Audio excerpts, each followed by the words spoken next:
75 வயதில் தலைவர்கள் ஓய்வு பெற வேண்டும் என்ற மோகன் பகவத்தின் பேச்சு பிரதமர் மோடிக்கு RSS அமைப்பின் நினைவூட்டல் என்று பத்திரிகையாளர் ராதாகிருஷ்ணன் கூறியுள்ளார். பிரதமர் மோடி மீதான பொறாமையில் கூட மோகன் பகவத் இவ்வாறு பேசியிருக்கலாம் என ராதாகிருஷ்ணன் தெரிவித்துள்ளார்.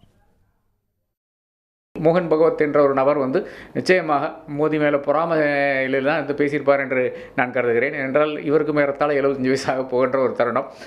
மோடிக்கு 75 வயசு ஆகுது. மோடியினுடைய அச்சீவ்மெண்ட்ஸ் என்னென்னு பார்த்தீங்கன்னா, இன்றைக்கி வரலாற்றில் மாய்க்க முடியாத, அழிக்க முடியாத ஒரு இடத்தில் இருக்கிறதாகத்தான் நாம் பார்க்கிறோம். ஆனால் மோகன் பகவத் அது கிடையாது.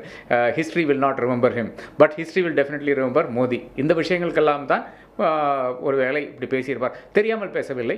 நகைச்சுவையாக இருந்தால் கூட அது வேண்டுமென்றே தான் பேசியிருக்கிறார் என்பது தான் என்னுடைய கருத்தாக இருக்கிறது. நிச்சயமாக RSSனுடைய தலைவர் பேசும்போது அது எங்கெல்லாம் போய் சேரும் என்று அவருக்கு நன்றாக தெரியும்.